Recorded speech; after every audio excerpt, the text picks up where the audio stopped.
नमस्कार मित्रांनो, न्यू मधुर मराठी या चॅनलमध्ये आपलं स्वागत आहे. घरोघरी मातीच्या चुली या मालिकेच्या आजच्या एपिसोडमध्ये आता स्टोर रूममध्ये जानकीने विक्रांतच्या पाकिटात असलेलं मुळशीचं तिकीट पाहिलेलं असतं आणि आता धक्कादायक खुलासा झालेला असतो की विक्रांत नाना गेल्याच्या 3 दिवस आधी मुळशीत आला होता. जानकीला कळून चुकलेलं असतं की शर्वरी त्यांना फसवते, परंतु ती आता स्वतःला समजावत म्हणते की नाही वंश आम्हाला का फसवतील.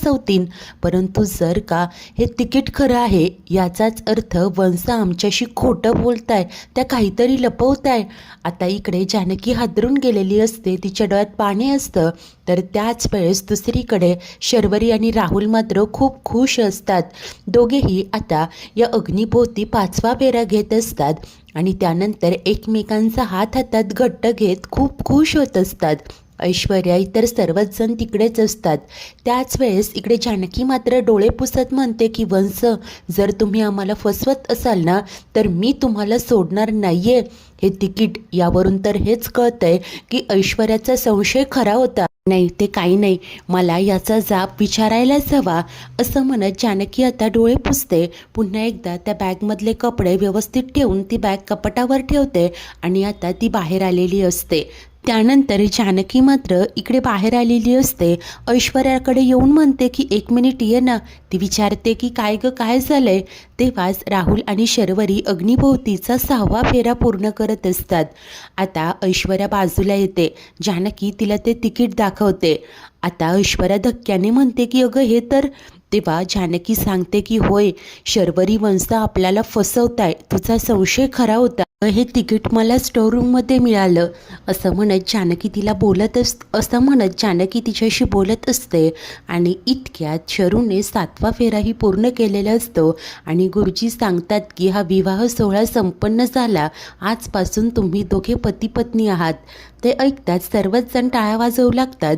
जानकी आणि ऐश्वर्या मात्र धक्क्याने पाहत राहतात. राहुल आणि शरू एकमेकांकडे पाहत स्माईल करून खूप खुश असतात. आता हा विवाह तर जानकी थांबवू शकलेली नसते. त्यानंतर थोड्याच वेळाने ती ऐश्वर्याला घेऊन रूममध्ये येते आणि दरवाजा बंद करते.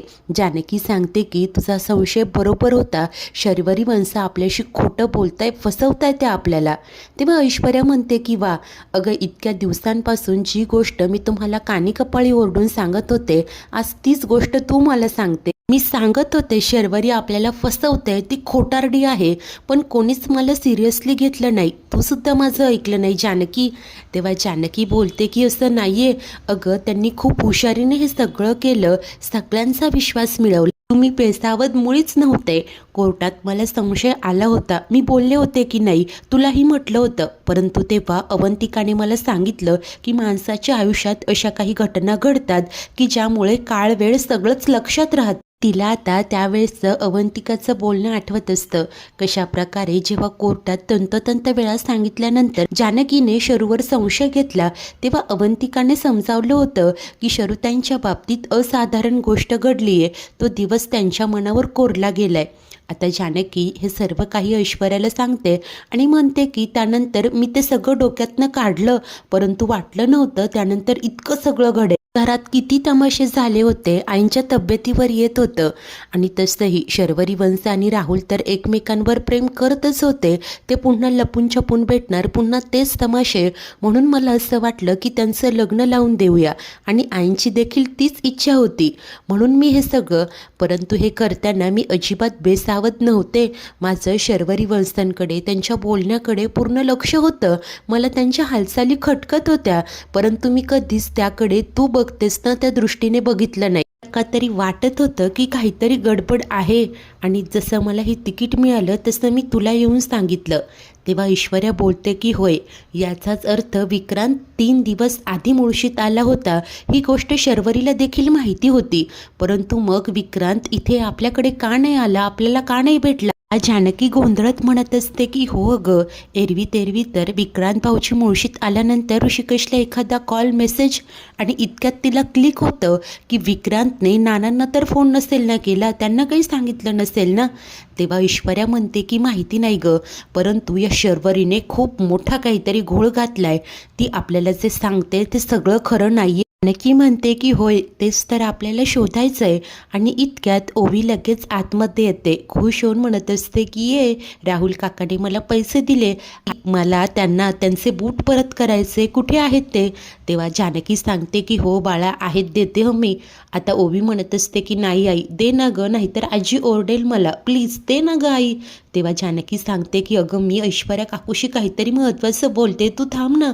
परंतु ओवी ऐकतच नाही. अखेर जानकी म्हणते की ठीक आहे, आले मी, तू फक्त 2 मिनटं बाहेर थांब. ओवी सांगते की ठीक आहे आणि ती आता बाहेर जाते.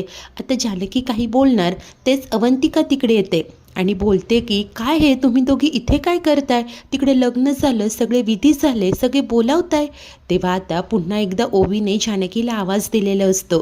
त्यामुळे जानकी सांगते की ऐश्वर्या, तू अवंतिकाला सगळं काही सांग, मला जरा जावं लागेल. ऐश्वर्या होकार देते तर जानकी बाहेर निघून जाते. त्यानंतर अवंतिका गोंधळतच म्हणते की काय झालंय? तेव्हा ऐश्वर्या तिला ते तिकीट दाखवते. टिका देखील धक्क्यानेच बोलते की हा सगळा काय प्रकार आहे? ऐश्वर्या आता तिला सगळं काही सांगणार असते. त्याच वेळेला इकडे बाहेर आता सगळे विधी सोपस्कर पार पडलेले असतात. शर्वरी आणि राहुल गुरुजींच्या पाया पडतात. तेव्हा ते आशीर्वाद देतात की सुखाने संसार करा. आता ऋषी, इकडे सारंग, सौमित्र, सुमित्रा सर्वच जण तिथे असतात. तर तेव्हाच जानकी तिथे येते आणि राहुलला शूज देत म्हणते की ओवीने लपवले होते, हे घ्या. तितक्यात गुरुजी बोलतात की हा विवाह संपन्न झालाय, आता तुम्ही यांना देवदर्शनाला घेऊन जा आणि देवीची ओटी भरा. पुढे ऋषी गुरुजींना त्यांची दक्षिणा देतो आणि गुरुजी सर्वांचा निरोप घेऊन तिथून निघून जातात. तर जानकीचं मन काही थाऱ्यावरच नसतं. तेव्हाच सुमित्रा विचारते की काय ग ऐश्वर्या आणि अवंतिका कुठे आहे? ती बोलते की असतील आतमध्ये, मी बोलावून आणते आणि ती इकडे येत असते. तेव्हाच अवंतिका म्हणत असते की I just can't believe it, आपल्यासोबत इतकी मोठी फसवणूक झाली आहे. तेव्हा ऐश्वर्या बोलते की होय, आणि सत्य काय आहे तेच तर शोधायचं. मला तर असं वाटतंय की नानांना विक्रांतने मारलं, हे जे काही शर्वरीने आपल्याला सांगितलंय ते सुद्धा खोटं आहे. तेव्हा अवंतिका धक्क्याने म्हणते की म्हणजे तुला काय म्हणायचं आहे ऐश्वर्या, की नानांना देखील शरुताईंनी मारलंय?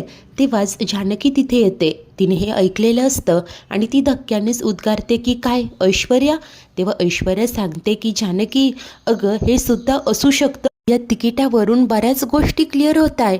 बघ ना, विक्रांत 3 दिवस आधी मुळशीत आला होता, ही गोष्ट शर्वरीला माहिती होती, परंतु तिने आपल्याला खोटं सांगितलं. जर का ती विक्रांतबद्दल खोटं बोलू शकते तर नानांबद्दल का नाही बोलणार? आणि राहिला प्रश्न त्या सेल्फ डिफेन्सचा. अगं ती जर का आपल्यासोबत इतकं खोटं बोलते, इतक्या गोष्टी लपवते, फसवते, तर मग कशावरून ते सेल्फ डिफेन्सचं सगळं तिने रचून सांगितलं नसेल? तर ऐश्वर्याचं बोलणं ऐकून अवंतिका मात्र खूप पॅनिक होते. ती म्हणते की तुझे बोलते ना त्यावर विश्वास ठेवणं मला खूप कठीण जात आहे. म्हणजे कुठली मुलगी आपल्याच वडिलांना? नाही, शरुताई नानांच्या बाबतीत असं करूच शकत नाही. तेव्हा वैतागत ऐश्वर्या म्हणते की पुन्हा तेच. अगं तिच्या खोटारडेपणाचा धडधडीत पुरावा तुझ्या हातात आहे. अवंतिका, तू वकील आहेस ना, तरी सुद्धा हा असा विचार का करतेस? अगं अवंतिका, हे एक तिकीट आपल्याला सापडलं, त्यावरून आपल्याला कळलं की तिने एक गोष्ट आपल्यापासून लपवली. ती आपल्याशी खोटं बोलते. अगं अजून काय काय आणि किती ती लपवते, किती खोटं बोलते, आपल्याला हे तर माहितीही नाहीये. तेव्हा अवंतिका विचार करत म्हणते की नाही, तू बरोबर बोलते ऐश्वर्या, खरी स्टोरी काहीतरी वेगळीच आहे. कोर्टात शरुताई जे काही बोलले ते सगळं खरं आहे असं असूच शकत नाही. तेव्हा ऐश्वर्या ही सांगते की होय, खरं वेगळंच आहे आणि तेच तर आता आपल्याला शोधायचं. तर अवंतिका सांगते की तिने सेल्फ डिफेन्ससाठी हा खून केला असं सांगितलं. ही केस आता बंद झाली आहे, परंतु ही केस रिओपन होऊ शकते. तेव्हा जानकी बोलते की होय, परंतु त्याआधी खरं काय आहे ना ते आपल्याला शोधावं लागेल अवंतिका. फक्त या एका तिकिटाच्या आधारावर आपण काहीच सिद्ध करू शकत नाही. आपल्याला अजून अनेक पुरावे गोळा करावे लागतील, परंतु एक तर नक्कीच करू शकतो, आपण जाऊन शरुताईंना या तिकिटाचा जाब विचारूच शकतो. तेव्हा ऐश्वर्या सल्ला देते की नाही, अजिबात नाही, जानकी हे असं केल्याने ती सावध होईल. तर अवंतिका देखील सांगते की होय, ऐश्वर्या बरोबर बोलतीये. जर का शरुताई खरंच गुन्हेगार असतील ना, तर तिकीट पाहून त्या खूप अलर्ट होतील.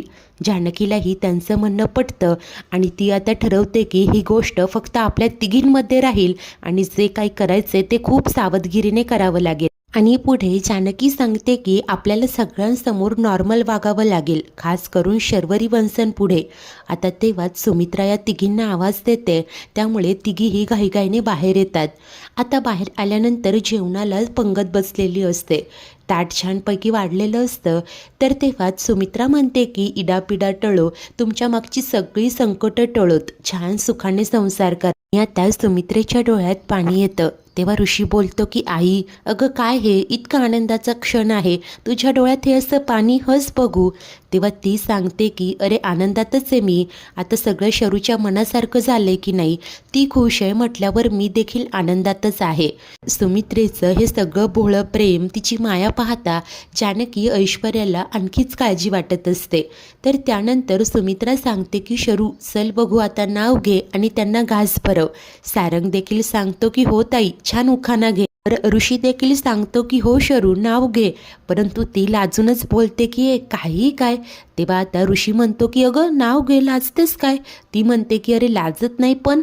आणि त्यानंतर ती बोलते की ठीक आहे. नंतर शरू उखाणा घेते की ताजमहल बांधायला कारागीर होते कुशल, आणि राहुलचं नाव घेते तुमच्यासाठी स्पेशल. सर्वच जण खुश होऊन टाळ्या वाजवतात.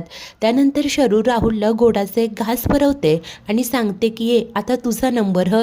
तर आता हा सारंग देखील बोलतो की हो हो, आता तुमचा नंबर. तेव्हा राहुल देखील शरूसाठी उखाणा घेतो की जुळल्या नशिबाच्या रेषा येता हाती हात, राहुल आणि शर्वरीची जोडी म्हणजे क्या बात क्या बात क्या बात. हा उखाणा ऐकून शर्वरी हसतच म्हणत असते की अरे हे काय आहे. सारंग बोलतो थोडंसं नवीन आहे पण छान आहे. इतर सर्वच जण हसत असतात, परंतु जानकी, ऐश्वर्या आणि अवंतिका या शर्वरीकडे पाहत असतात आणि त्यांच्या डोक्यात टिकटिक सुरू असते. हा राहुल देखील शरूला घास भरवतो आणि सुमित्रा सांगते की चला आता सगळे जेवायला घ्या. आणि सर्वच जण जेवण करत असतात, छान खुश असतात. आता हे सगळं पाहता जानकी मनाशी विचार करते की शर्वरी वंशांना त्या तिकिटाबद्दल विचारायलाच हवं, परंतु कसं विचारू, सगळे किती आनंदात आहे. आत्ता हा विषय काढायला मलाच योग्य वाटत नाहीये. आणि आत्ता मी वंशांना काहीही विचारलं ना तरी आईंना टेन्शन येईल. ती आता ठरवते की शरूला एकट्यात गाठूनच याबद्दल विचारायचं. तेव्हाच ऋषीचं तिच्याकडे लक्ष जातं. तर तिला आवाज देत बाणावर आणतो आणि सांगतो की जानकी, अगं वाढायला घे ना, बघ ना कुणाला काय हवं काय नको ते. तेव्हा जानकी होकार देते. त्यानंतर अवंतिका आणि जानकी जाऊन आता सगळं काही घेऊन येतात. जानकी राहुलजवळ येते, एकटक निरखून त्याच्याकडे पाहत असते आणि त्याला भाजी देत असते. तो म्हणतो की नाही नको, थँक्यू वहिनी. त्यानंतर जानकी शरूच्या दिशेने येते. शरू आता राहुलशी गप्पा मारण्यात व्यस्त असते. जानकी पुन्हा निरखून तिच्याकडे पाहते. तिला मनातनं दोघांचाही खूप राग येत असतो. त्यानंतर राहुल बोलतो की जेवण खूप छान झालंय. तेव्हा सुमित्रा सांगते की हो ना, सगळं काही आमच्या जानकीने केलंय. तेव्हा राहुल बोलतो की हो वहिनी, खरंच तुमच्या हाताला चव आहे, खूप दिवसानंतर मी इतकं छान जेवण जेवलंय. तेव्हा जानकी मुद्दामून म्हणते की काळजीच करू नका, अहो हे जेवण मी एकटीने बनवलं नाहीये काही, ऐश्वर्या आणि अवंतिकाने देखील मला मदत केली आहे. आणि आता यापुढे तुम्हाला रोजच हे असं जेवण जेवायचं आहे. तेव्हा शर्वरी आणि राहुल एकमेकांकडे पाहू लागतात. जानकी म्हणते की असं काय एकमेकांकडे पाहताय, राहुल भाऊजी तुम्हाला मी कल्पना दिलीच होती ना लग्नानंतर, म्हणजे आजपासून तुम्हाला इथेच आमच्यासोबत राहायचं, हो की नाही आई. तेव्हा सुमित्राही सांगते की होय जानकी अगदी बरोबर बोलतीये, आता तुम्ही कुठेही जायचं नाही, इथेच माझ्या डोळ्यासमोर राहायचं. आता हे सगळं ऐकून राहुल आणि शर्वरी तर गप्पच झालेले असतात. तेव्हा जानकी बोलते की आता या दोघांनी कितीही हट्ट केला ना तर यांना मी कुठेच जाऊ देणार नाही, कारण हे देखील आता रणदिवे कुटुंबाचाच भाग झालेत ना, हो ना ग अवंतिका आणि ऐश्वर्या. तेव्हा त्या दोघीही होकार देत असतात. तेव्हाच शर्वरी बोलते की वहिनी अगं पण. तेव्हा ऋषी सांगतो की आता पण बिन काहीही नाही, ठरलंय ना, मग तुम्ही दोघांनी इथेच राहायचं. जानकी देखील सांगते की होय बरोबर ऋषिकेश. आणि ती या दोघांकडे पाहत म्हणते की तुम्हा दोघांनाही आम्ही आमच्यात असं मिळून मिसळून घेऊ ना की तुम्हालाही वाटेल की खूप वर्षांपासून तुम्ही आमच्यातच राहत, तुम्हाला अजिबात परकेपणा जाणवणार नाही. काय राहुल भाऊजी, आई मी बरोबर बोलते ना, काय वाटतंय तुम्हाला. तेव्हा सारंगही सांगत असतं की हो वहिनी बरोबर. तर सुमित्राही सांगते की होय अगदी खरं. सुमित्रा राहुलला बोलते की तुम्ही जर का मुलगा म्हणून आमच्या सोबत राहिलात ना तर तुम्हालाही अवघडले पण वाटणारच नाही. आजपासून तुम्ही आमचेच झाला असं समजा, काहीही मनात आणू नका असं म्हणत ती राहुलला आता सगळं काही छानपैकी समजावते. राहुल मात्र तोंड पाडूनच होकार देत असतो. तर त्यानंतर जानकी ऐश्वर्याकडे पाहते आणि आता पदर सावरतच तिने मनाशी काहीतरी ठरवलेलं असतं. मित्रांनो, आजचा एपिसोड इथेच संपतो. तर पुढील भागात त्या तिघीही किचनमध्ये असतात. तेव्हा ऐश्वर्या बोलते की च्या वेळेला जेव्हा आपण शर्वरीच्या खोलीची झडती घेतली होती तेव्हा आपल्याला विक्रांतचा फोन सापडला होता. तेव्हा जानकी म्हणते की हो, पण तो फोन वंशांनी त्यांच्याचकडे ठेवून घेतला होता. तर अवंतिका बोलते की पण आता तो फोन आपल्याला शोधायला हवा. तेव्हाच जानकी सांगते की फक्त फोन नाही तर नानांची डायरी देखील. नानांना डायरी लिहायची सवय होती. दिवसभरात जे काही घडलंय ना, नाना डायरीत लिहून ठेवायचे. जानकीची खात्री असते की पुरावा म्हणून त्या डायरीत नक्कीच काहीतरी गोष्टी सापडतील. आणि आता तिघीही एकमेकींच्या हातावर हात ठेवत सांगतात की काही करून सत्य काय आहे ते शोधायचं म्हणजे शोधायचंच. मित्रांनो, अखेर नानांची ही डायरी जानकीच्या हाती लागेल का? नानांनी त्यात अशी काहीतरी एखादी गोष्ट लिहिलेली असेल का जेणेकरून यांना पुढचा मार्ग मिळेल, काहीतरी क्ल्यू मिळेल? विक्रांतच्या मोबाईलमध्ये काही अशा गोष्टी असतील का? राहुल आणि शरू सावध तर नाही होणार ना? सर्वच काही पाहणे खूप उत्सुकतेचे आणि एक्सायटेड असेल. अशाच नवनवीन भागांच्या डेली अपडेट्ससाठी आपल्या न्यू मधुर मराठी या चॅनलला नक्की सबस्क्राईब करा. धन्यवाद.